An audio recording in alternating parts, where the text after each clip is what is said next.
Lalu cerita pun mundur sebelum Suryong dapat membuka kelas mengajar teori dan persiapan melawan pendekar bela diri dari faksi unortodok, seperti yang tertera di selebaran yang ada di papan pengumuman yang dibaca oleh para murid.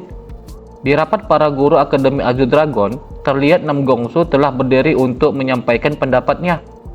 Guru Namgong, maksud guru akan memberikan salah satu kelas milik guru ke guru baik, ucap wakil Kepsek Wak Chiaoluo ke Nam Gongsu.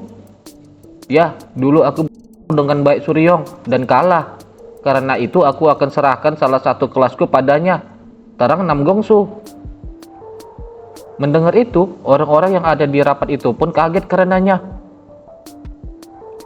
Meskipun begitu, kalian berdua tak bisa memutuskan hal ini tanpa diskusi ataupun izin dari perguruan, ucap lagi wakil Kepsek Wak Chiaoluo.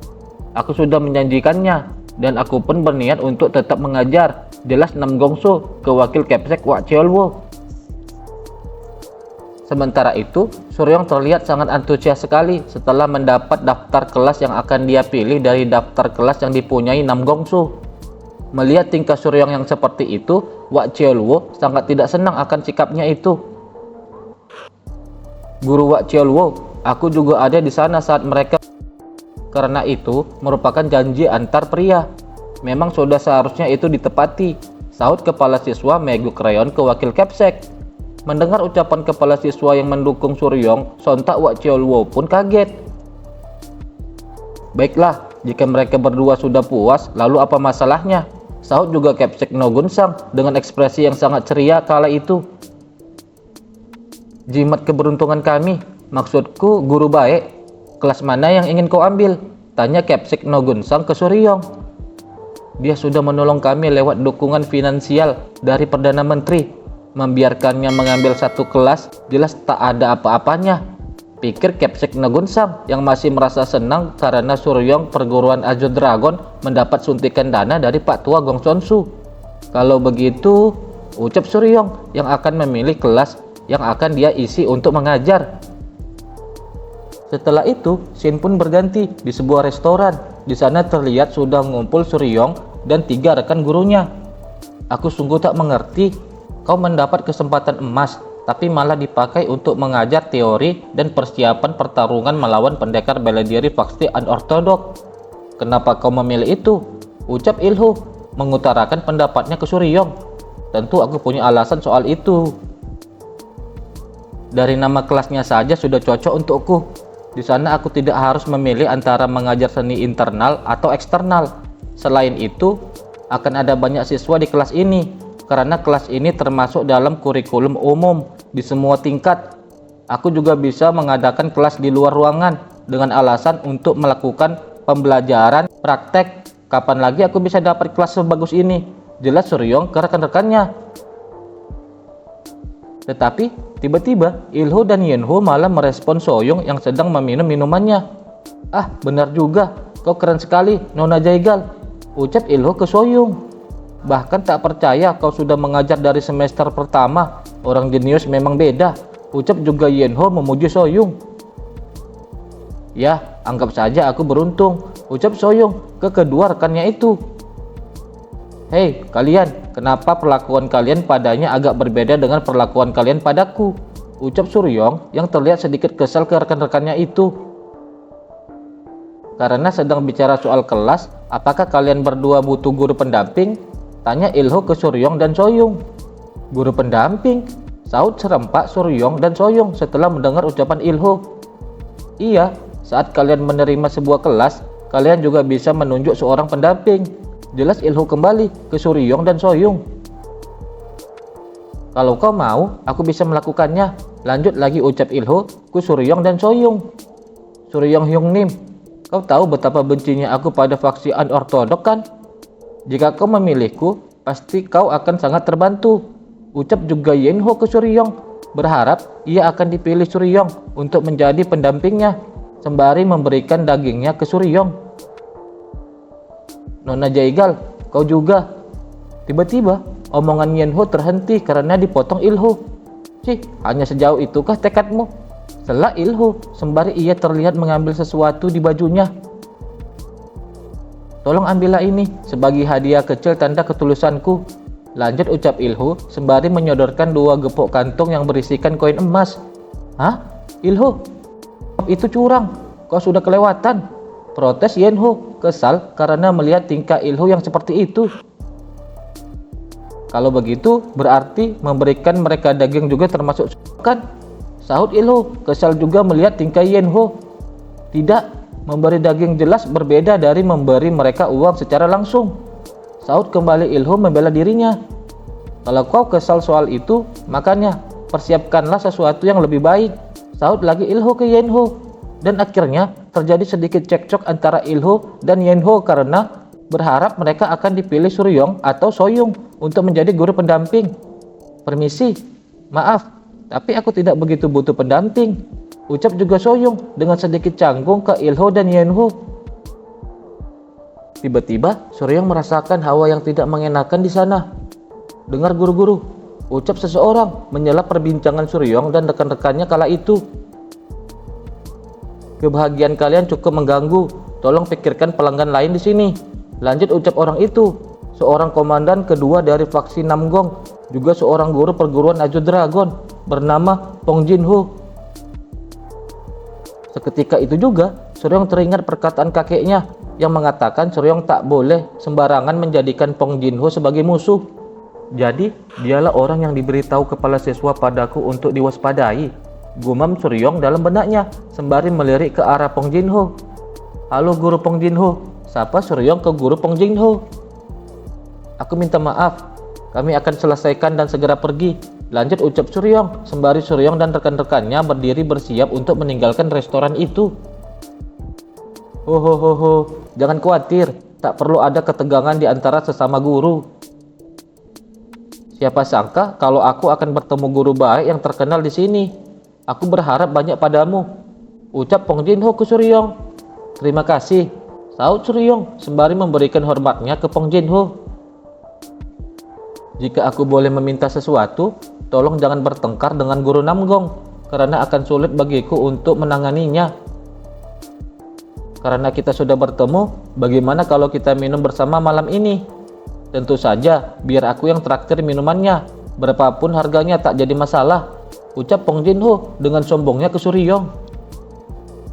Mendengar kata traktir dari Pong Jinho, seketika mata Suryong menatap Pong Jinho seperti uang. Kalau begitu, aku tahu tempat yang bagus. Ayo pergi ke sana, balas Suryong ke Pong Jinho dengan sangat semangat. Akan kubawa dia ke tempat yang dikelola Bok Mancon, pikir juga Suryong kala itu. Lalu scene pun berganti di malam hari di sebuah restoran. Terlihat juga di sana ternyata Suryong tidak sendiri. Ilho juga berada di restoran itu dan juga ada Pong Jinho yang menraktir mereka berdua. Setelah beberapa saat berbasa-basi, akhirnya Pong Jinho berbicara maksudnya yang sebenarnya. Jadi, apakah kalian sudah mengerti kenapa hanya kalian berdua yang kubawa ke sini? Tanya Pong Jinho ke Suryong dan Ilho. Tidak, tapi kurasa itu karena ada sesuatu yang ingin Anda bicarakan dengan kami berdua, jawab Ilho. Aku juga tidak tahu, sahut juga Suryong. Kalau begitu, mari bicara soal sesuatu yang sudah kalian ketahui. Hingga saat ini, sudah 50 tahun sejak kultus darah dihancurkan. Setelah itu, faksi unorthodox seketika diam, dan dunia kurang lebih telah menjadi damai. Meskipun begitu, faksi unorthodox, khususnya klan dan sekte agama terkenal, mereka akan dapat banyak uang dari layanan perlindungan. Lalu, suatu hari, mereka menganggap akademi sebagai sumber penghasilan baru. Faksi ortodok langsung membentuk 5 perguruan besar. Di luar, mereka berkata bahwa itu untuk melatih generasi baru demi mempersiapkan kebangkitan dari kultus darah. Nyatanya, itu semua demi uang. Untuk apa kultus darah yang hancur bangkit kembali?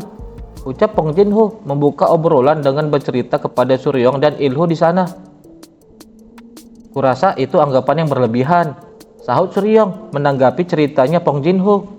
Kok masih bisa berpikir begitu setelah melihat klan Namgong? Mereka menjadi begitu sibuk dengan bisnis perguruannya, bahkan mereka mengejar kekayaan dan ketenaran yang lebih dari sebelumnya. Tapi apakah menurutmu itu sungguh persiapan untuk menghadapi kultus darah? Masalahnya lebih rumit dari yang kalian bayangkan. Seperti yang kalian tahu, prestasi terbaik para murid saat ini adalah menjadi murid dari salah satu klan besar. Bukannya ini lucu? Para siswa menggunakan uang mereka untuk belajar dari klan-klan besar hanya untuk membuat klan-klan ini jadi jauh lebih hebat lagi. Akademi hanyalah cara bagi mereka untuk memperluas pengaruh dan kekuatan mereka. Apakah kalian pernah dengar Yayasan Badai Sansi? Dari situlah aku berasal. Aku mencoba mengumpulkan dan menyatukan instruktur dari klan yang lebih kecil seperti kami sebelum aku bertambah tua. Itulah kenapa aku tidak membawa guru Yenho dan guru Soyong ke sini bersama kita. Jelas lagi Pong Jinho dengan sangat serius ke Suryong dan Ilho. Pong Jinho, kukira dia dari faksi klan Namgong, tapi dia justru sangat memusuhi klan besar. Pikir Suryong dalam benaknya menilai sifat asli dari Pong Jinho. Hanya kalian yang kuberitahu soal ini. Perguruan Azure Dragon tidak akan bisa berpartisipasi dalam kompetisi bela diri surgawi mulai tahun depan. Itu adalah keputusan dari konferensi 5 perguruan besar pada awal tahun ini. Lanjut ucap Pong Jinho mengungkapkan hal sebenarnya, informasi yang ia tahu tentang turnamen bela diri surgawi. Jadi maksudmu perguruan Azure Dragon takkan lagi dikenal sebagai salah satu dari 5 perguruan besar? Tanya Suryong ke Pong Jinho. Hal itu bisa saja tidak terjadi jika mereka mampu mendapat juara dalam kompetisi seni bela diri surgawi tahun ini seperti yang kau katakan. Tapi aku orang yang realistis. Perguruan Azure Dragon akan runtuh dalam kurun waktu kurang dari 5 tahun. Saat itu terjadi, aku berencana untuk membangun sebuah akademi baru. Untuk itu aku akan memperkerjakan kalian berdua. Terang Pong Jinho menjawab pertanyaan Suryong. Lalu, kenapa kau memberitahu kami sekarang? Apa yang akan terjadi kalau kami sebarkan rumor soal ini? Ucap lagi Suryong bertanya ke Pong Jinho. Sudah kupertimbangkan ancaman semacam itu sebagai risiko untuk membawa orang seperti kalian bersamaku. Jadi, awal dari rencana ini? Sebelum itu, jika kami ingin menjatuhkan reputasi perguruan Azure Dragon, kami harus mengusir Nam Gongsu. Bagaimana menurutmu? Jawab Pong Jinho, juga bertanya balik pendapat Suryong. Siapa yang ingin kau usir?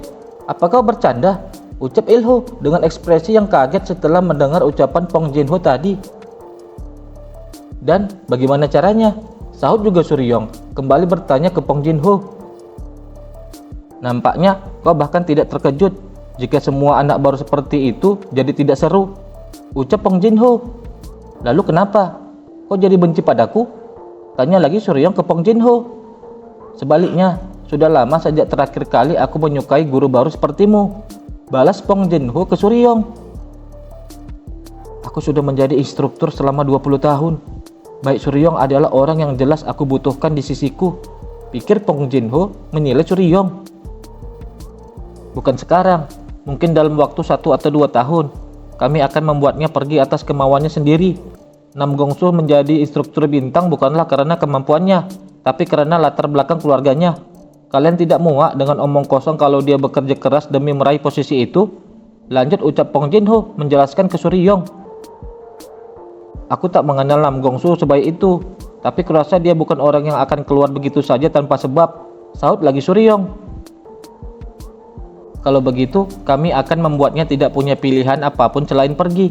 Seperti mencuri dari pundi-pundi perguruan, atau bagaimana dengan salah satu muridnya yang menderita kelainan Ki. Bahkan skandal. Ada banyak sekali kemungkinan. Itu sekedar contoh. Terang Pong Jinho mengungkapkan akal bulusnya ke Suryong dan Ilho di sana. Melihat sikap Pong Jinho yang seperti itu, seketika Suryong teringat dengan sesuatu. Dia mengingatkan aku kepada seekor ular raksasa yang berbaring dan menunggu dalam diam sampai bisa menelan mangsanya seutuhnya. Pikir lagi Suryong melihat watak dari Pong Jinho yang sebenarnya. Kemudian Pong Jinho mengajak mereka semua untuk bersulang di sana. Ini bukan kali pertama, pasti ada instruktur lain yang sudah dimanipulasi terlebih dahulu oleh Pong Jinho. Lanjut pikir Suryong dalam benaknya. Yongnim, apakah kau berniat untuk bergabung dengan Pong Jinho? Tanya Ilho ke Suryong melalui teknik transmisi suara. Rencana milik Pong Jinho.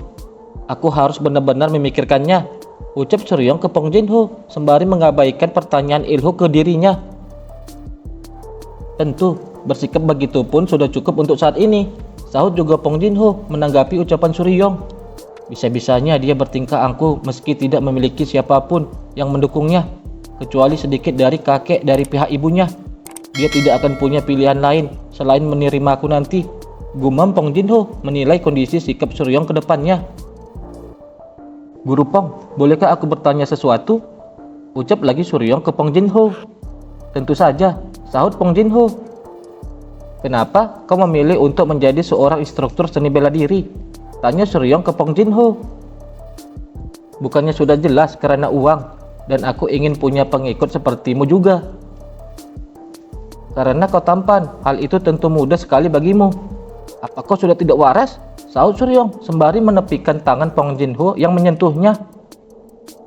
Sampah kurang asam ini, sifat perlahan-lahan nampak, ucap lagi Suryong yang kali ini berdiri dengan kesalnya sembari mengambil sebuah botol. Apa? Kau menyebutku sampah? Sahut juga Pong Jinho merespon ucapan Suryong dengan kesal juga. Benar, dasar sampah, jawab Suryong lagi ke Pong Jinho. Tak lama, dengan sorot mata yang dingin, Suryong mengangkat lengannya yang sedang memegang sebuah botol. Lalu, dengan sangat cepat, botol minuman itu telah mencium muka Pong Jinho